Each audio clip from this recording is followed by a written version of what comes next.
A recent march was held on campus by USM's chapter of the United Campus Workers. See what's made them speak up. Learn more about an event hosted by the Student Government Association that gives freshmen a chance to de-stress and unwind. With so many places in Mississippi still without proper internet access, one company is making strides to try and fill those areas. Also, we have your last baseball and softball updates of the semester. These stories plus your 6-day forecast. SMTV News for May 1st starts now.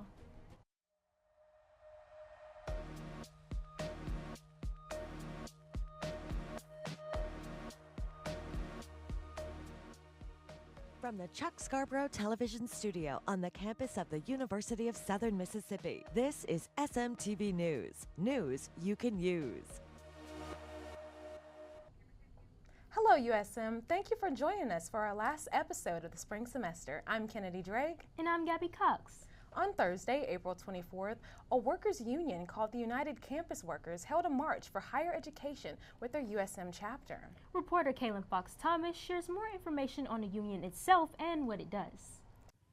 As DEI bans get passed in Mississippi, unions like the United Campus Workers advocate for change. Gavin Wallace, a current union and staff member here at USM, explains how being in it allows him to speak up for larger issues. So I joined United Campus Workers as a graduate student. This has really been a great outlet for me to work towards bettering something. Working with UCW on this march and this campaign and like all the other campaigns we're working on right now has really been fulfilling for me in the way that it helps me feel active and not feel frozen, and I actually feel like I'm doing something and making a change and having an impact on the world around me. Union worker and protest organizer Patricia McCourt explains what the union does and how people can become members. United Campus Workers is a wall-to-wall labor union. By wall-to-wall, we mean that we represent every job class at the university. So in order to join, you can just go to ucwms.org/join. And we have lots of information on our website. With union chapters nationwide, United Campus Workers advocates for living wages for all workers, including graduate students and non-tenure track professors. Kaylin Fox-Thomas, SMTV. For more information about the union chapter and organizing here at USM, contact Melanie Barron at mbarron@cwa-union.org.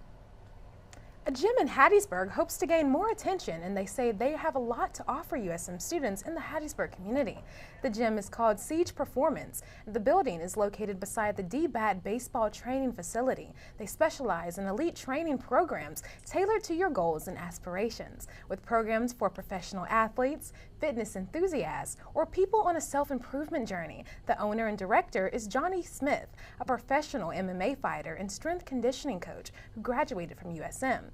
The gym offers services to athletes on a pro performance level, college and high school level, and even a youth performance level. People don't see the potential that this gym has. One thing is, especially about this gym, is we don't feel nobody left out. We don't outcast anybody. We try to make people feel like family down here. We love to see the growth of people, and we're like, I feel like we're going to be one of the biggest gyms. To learn more about Siege Performance, you can visit their website, siegeeverything.com. For updates, you can follow them on Facebook, Instagram, or TikTok. As the school year is winding down, some students will be looking for apartments for the next semester housing. Stephanie Perez Munoz has more information on how students can apply.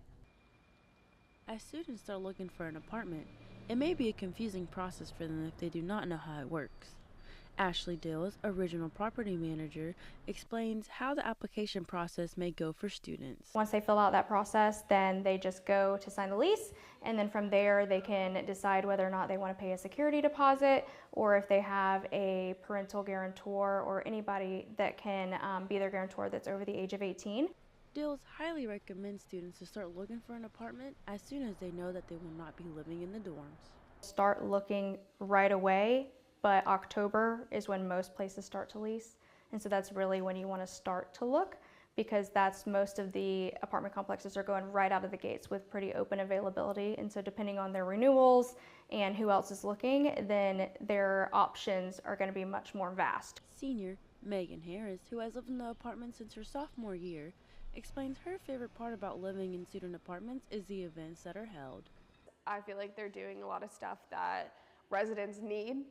So especially being like, you know, a broke college student, you need groceries, you need gas, you want to go to fun events, stuff like that. So just like the events that they put on, they'll do like giveaways. When apartment searching, students can visit Google or any apartment website to find what they're looking for. I'm Stephanie Perez Munoz, SMTV. Getting ahead on apartment searching can benefit you in the long run. Even though the semester is coming to an end, here's one thing to look forward to in the fall. Renovations are now underway at the Fresh Food Company on campus. Using feedback collected from students over the years, Eagle Dining Administration developed a plan they believe meets the needs and expectations of the campus community. Some of the key upgrades include a larger pasta station, a bigger salad bar, and extended seating areas to help reduce wait times. There will also be a new True Balance station, offering full meals 3 times a day that are free of all type allergens. In addition, a new ice cream and bakery setup will help and make it easier for students to grab food on the go, and the renovation project is expected to cost between $6.2 and $7 million.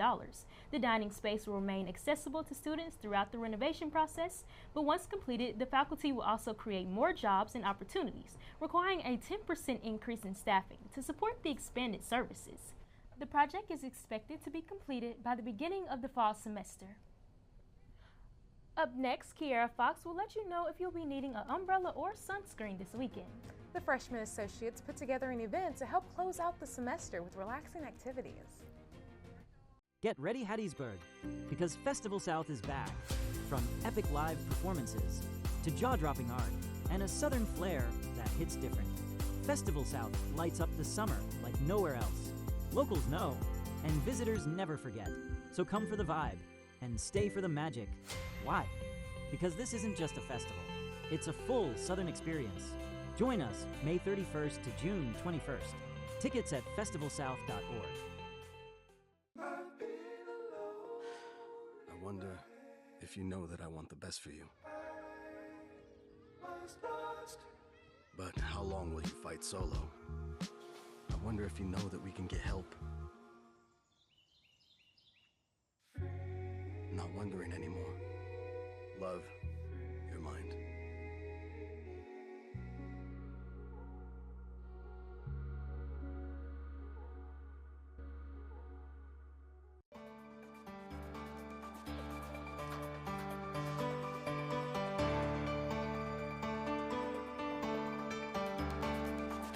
Hi Eagles, I'm Kiara Fox and here's your SMTV Weekly Weather Report. Today we're welcoming warm weather with a high of 81 and a low of 66. With that, we have a 50% chance of rain. Now let's get into our 6-day forecast. And it's looking pretty nice if you're a fan of warm sunny days. Starting with Friday, we'll see a high of 85 degrees and a low around 64. Perfect weather to kick off the weekend. Saturday cools off just a little with a high of 81 and dropping down to a crisp 57 at night. You might want to keep a jacket handy if you plan on heading out that evening. Sunday keeps that beautiful trend going with the highs near 82 and another cool, comfortable low of 55. Great for any outdoor plans you might have. Now moving on into the work week, on Monday, it's a similar story. Lots of sunshine with a high of 84 and a low again around 55. Tuesday heat things up just a little. We're looking at a high of 88 degrees, so be sure to stay hydrated if you're spending time outside. It'll cool down overnight to 59. And wrapping it up on Wednesday, expect a high of 86 and a low around 62. Pretty comfortable, but what about those rain chances? Starting with Friday, there's a 50% chance of rain, so it's pretty even whether you will stay wet or dry, and Saturday is looking a little bit better with only a 24% chance of rain. So most of us should stay dry if we have any outdoor plans. Going into Sunday and Monday, it's a little different with the same 55% chance of showers, so definitely have backup plans in case, things rain on your parade. Tuesday looks even wetter with a 59% chance of rain. And by Wednesday, rain chances peak at around 62. So overall, there's a bit of back and forth forecast for the next few days. It's a little dry, it's a little wet, but make sure you stay weather aware and keep rain gear handy. That wraps up our last weekly weather report for this season, Eagles. So until next time, thank you for always tuning in with Fox, and I'll definitely see you at the top.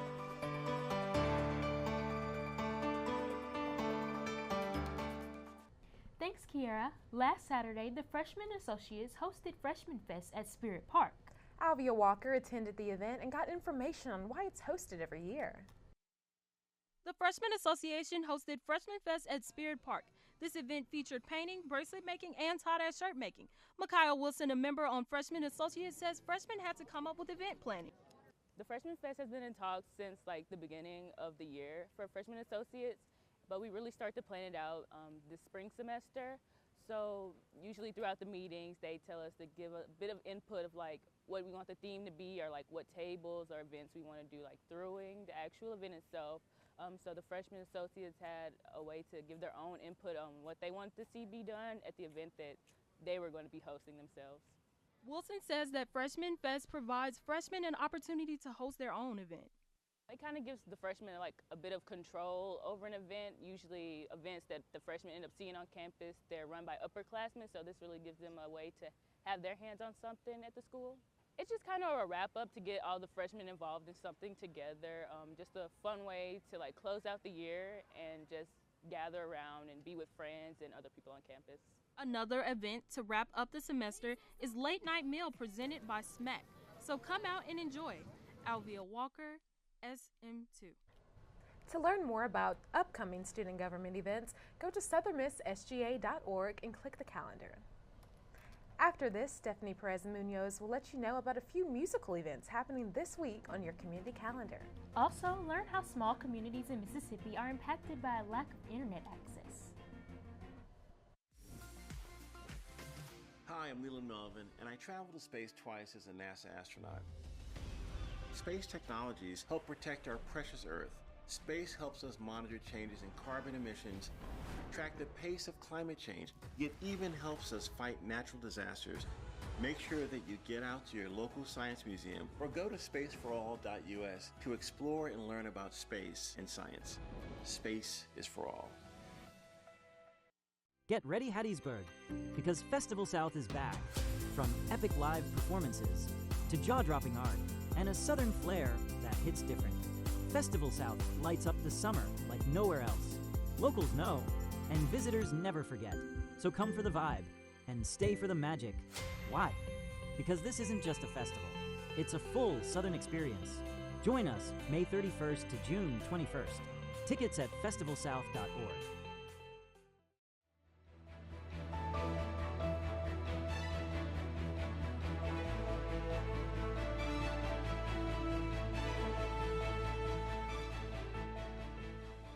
Welcome back, Southern Miss. I'm Stephanie Perez Munoz, and this is this week's last community calendar update. Starting off on May 2nd from 5 p.m. to 8 p.m., there will be Live at 5 at Town Square. This is a live music, family-friendly event right here in Hattiesburg. Also beginning Friday, May 2nd through May 4th at the Sanger Theater, Stage Struck presents Shrek the Musical Jr. On May 2nd, the show will begin at 7:30 p.m. May 3rd, there will be two shows starting at 2 p.m. and 7:30 p.m. And May 4th will begin at 2 p.m. Tickets are $25 plus some fees. Finally, on May 4th at 3 p.m., there is the Southern Miss Piano Institute recital at the Marsh Auditorium. This is a free event that will feature performances from pre-college students and adults in the community. Well, that's all I have for you for this community calendar update. I'm Stephanie Perez Munoz. Good luck on all your finals, and I will see you next semester, Southern Miss. Thank you, Stephanie. Each week, SMTV News partners with the Roy Howard Community Journalism Center to bring you stories on wide-range topics impacting people and communities in Southeast Mississippi. The center is based in College Hall on the USM campus in Hattiesburg, with news bureaus at the USM Gulf Park campus in Long Beach and at the state capitol in Jackson. In this week's coverage, broadband expansion is moving forward in parts of rural Mississippi and in Pearl River County, where the impact could be big. I went out to Pearl River County, where I spoke with residents that said faster internet could mean safer communities, stronger schools, and better access for small businesses. Crews are laying the groundwork. Literally, to bring high-speed internet to more homes, schools, and businesses. But for now, many people in the area are still filling the gap. If the Wi-Fi is out and they got to send off, their project that was due by the end of the week, they might fail that whole thing, just because the Wi-Fi is out. Pearl River Community College student Kylie Rogelio says it's not just schoolwork that suffers. A slow connection can mean missing critical updates like weather alerts. I didn't know about it until someone brought it up to me, just because I never check the news because it never loads for me, so I just don't bother anymore. The broadband expansion is funded by 2 federal grant programs, the Capital Projects Fund and the Broadband Equity Access and Deployment Program. But building internet in rural areas has proven harder than expected. Kyle Brown is the deputy director for the state broadband office. He says they plan to use existing power poles, but had to switch to buried lines, which adds extra steps. Check for historical artifacts and things like that, provide a report to Archives and History, who then had to submit a report to the federal government before the project could begin construction. And in the meantime, residents like Megan Morgan say it's affecting students every day. Like the kids, they test on the computers nowadays, and if the Wi-Fi is out, they can't do their testing. If the Wi-Fi is out, you know, like the teachers can't use the programs that they use. As crews make progress, residents hope better access to broadband will bring more than just faster streaming, but a stronger, safer, and more connected community. There is no definitive timeline for when work is expected to be finished, but the state broadband office tells us they're working as fast as they can. To see if your home is included in broadband expansion, you can check the Mississippi broadband map online. Up next, Gabe Calhoun will take you to the diamond and show you just how hard our baseball team has been working this semester. Also coming up, we have a special interview with an artist who you might know from her works across Hattiesburg. Community Journalism Center, amplifying truth and combating false information across southeast Mississippi, reporting what matters and giving control to the community. With our What is True hotline, we're fighting back against misinformation and disinformation, making sure our communities get the facts straight from the source. Through trusted journalism and a dedicated fact-checking process, we ensure every story is accurate and fair. The Roy Howard Community Journalism Center at the University of Southern Mississippi, reporting what matters through the Scripps Howard Foundation. Visit rhcjcnews.com to Get ready, Hattiesburg, because Festival South is back. From epic live performances to jaw-dropping art and a southern flair that hits different. Festival South lights up the summer like nowhere else. Locals know, and visitors never forget. So come for the vibe and stay for the magic. Why? Because this isn't just a festival. It's a full southern experience. Join us May 31st to June 21st. Tickets at festivalsouth.org.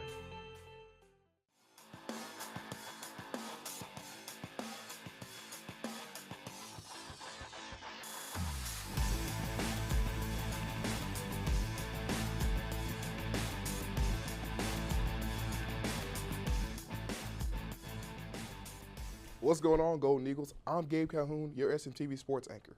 We have one final sports segment for y'all, so let's get right into it. Starting off with baseball, they traveled to App State. And to say the least, maybe some spring cleaning was in order, maybe not. We're going to start out with the first game as JP Middleton threw a complete game with 8 Ks. And the bats were going for him as well, as all 9 starters got a hit. Jake Cook led the way with 4. Davis Gillespie and Dre Barrett also went yard as USM would win that game 10-1. As for Game 2, the bats were still in order as it was the Ozzie Pratt show as he had 4 RBIs. Ben Higdon led the day with 4 hits and Tucker Stockton got in with 3, as Braden Luke also subbed in at first base late and had 2 hits as USM would win 7-3. Game 3, they were looking to do some spring cleaning, get the brooms out. They came out hot and led 5-0. Dre Barrett, in that 5-0 run, had hit his 8th home run of the year. App State would get a little bit of an answer back, but Ozzie Pratt would come in with another home run in the 9th to extend the lead. Cross Sibley would get the close, bring the clean surprise and the brooms out as USM would sweep and win the game 7-6 and win the series 3-0. As for softball, it was senior weekend, but maybe the seniors didn't get the message that the freshmen were going to take over, as in Game 1, Kayla Gerardina threw a shutout, 111 pitches on only 5 hits. That's pretty impressive. Jana Lee also had a 2-run homer in the first to get the game started and recorded her 75th walk of her career, tied for 7th in USM history, as USM would win 3-0. In Game 2, Hannah Christian, another freshman, had a multi-homer game. Christian started off the game with a solo homer in the first inning. The team had 10 hits on the day, with Hannah Christian having 3 of them, 2 of them being homers, as she had a 2-run homer in the second as well. And they got it done on the base paths too, with 4 stolen bases, with Carrie Green leading with 2. USM would take that game 7-4. Game 3, USM would also look for the sweep in softball as they did in baseball, but that wouldn't be the case as App State started out hot with 3 runs in the first inning. Hannah Christian again stepped up to the plate and answered with a RBI triple. And Shelby Allen tried to get a rally started in the 7th inning, but it was too little too late as USM would lose 3-2. Southern Miss wouldn't go out sad for the senior weekend, as Southern Miss has their best home record since 2019, going 16-10. Before we get to our player of the week, I want to thank all the sports, the players, the coaches, the SIDs for giving us an opportunity to interview you and put you in our show. That does mean a lot to us, and we continue to look forward to do it next year and the years to come. But now for our player of the week, it goes to nobody other than J.B. Middleton, as for the second straight week, he's the Sunbelt Pitcher of the Week.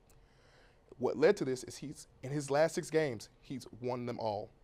And he leads the Sunbelt in Ks with 82 and leads an ERA with a 1.92.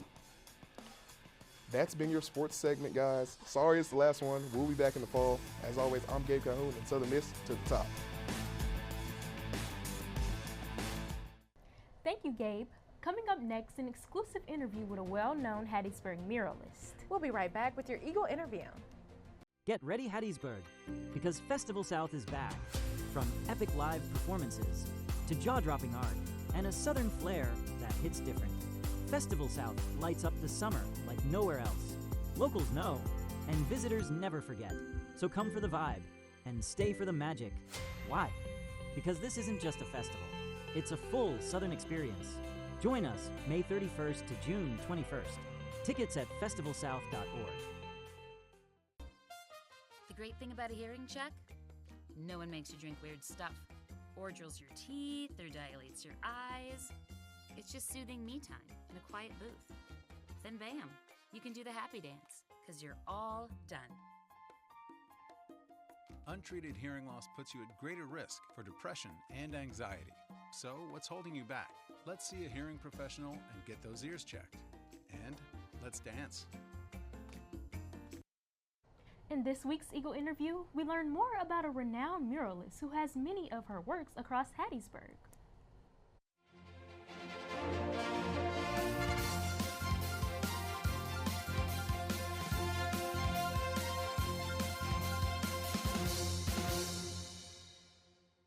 Hello and welcome back, Golden Eagles. My name is Kaylin Moran, and this is our final episode of Eagle Interview. So for this episode, we have a very special guest. I'd like to introduce Aubrey Sparkman. Hi, Aubrey. Hey. How are you? I'm so good. How are you? I'm doing good. Thank you so much for joining us and being on the show. I'm excited to be here. So I want to first start off by asking a little bit about you. You know, what's your major? Where did you grow up? My major is architectural engineering. A lot of people think it's art because I do a lot of art. But I've grown up in Hattiesburg actually my whole life, so this isn't too far from home for me.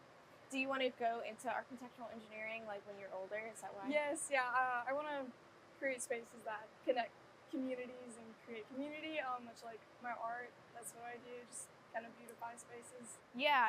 I mean, you definitely have a lot of familiarity with doing that, so I can't imagine going into another field of, Yeah. You do that really, really well with, just looking at certain posts on like social media and stuff and hearing from word of mouth, you really connect with a lot of people, and a lot of your art helps connect a lot of people as well. Yes, yeah, thank you. Of course. So what started your interest in art? What age did you start getting really, really invested in it? I've just kind of grown up with it. I get asked that question a lot, like when did you get into this? And honestly, my entire life has been that. I come from a very artsy kind of family. My great-grandfather, he was a painter on Jackson Square in New Orleans, like a street artist. And so growing up, we had all his paintings all over the house, and my mom's an artist, and so it's just something that was kind of built into me, I think. Right, runs in the blood for sure. So what would be your favorite medium then? Well, for canvases and stuff, definitely acrylic paint. I don't mess with oil paint. I tried one time, and it's really difficult. Yeah, I have so much respect for people who do it, and it takes so long to dry. I don't have that kind of patience, so I'm like, I want to get it done. Understandable. But yeah, probably acrylic. And for murals and stuff, I use a lot of latex paint just because it's easier to work with. What do you think makes that so special? Is it just what you're really familiar with? Does your mom or your grandfather specialize in that? Is that for why? murals? Honestly, no. I started public art when I was about 15 or 16. I did one of the utility boxes here in Hattiesburg, and this was actually my first wall mural ever. I don't know why they trusted me to do it. I was like 16 years old and I had 8 days to do it. Never done something like this, and I don't know, I just loved it, and I love like getting to do something so big. And people like, I love seeing people take pictures in front of it or posting it and tagging me and stuff. And even though like nobody knows maybe what I look like or who I am, they know what my art looks like in such a like public way, and so that's the joy I find in it. I mean, having your art like displayed around, you know, not only campus but across the Hattiesburg community. I mean, I can't imagine how that feels. You know, it must be such a positive emotion. Like when you're walking around and you know you see people taking photos or you see people like word of mouth talking about a mural and stuff. Like what's running through your head? I'm like, oh my gosh, I did that. I did that. Like little do they know, but it's so fun because like that's the purpose of it. Of public art is to connect communities. You know. To be something fun, you can take a picture in front of or like point at and stuff. Right. So definitely like little kids, I feel like get the most out of it. I've done a few for like children's clinics and stuff, and just seeing like their reactions to different things. You know, standing out here and talking about this mural and talking about your work, it's been a real honor to get to know you and know your process. You know, I'm sure you're going to do so many amazing things in the future. And thank you just so much for your time. Yes, yeah, thank you so much. Of course. And thank you so much, Golden Eagles, for tuning into Eagle Interview. My name is Kaylin Moran, and we'll see you next time. Bye.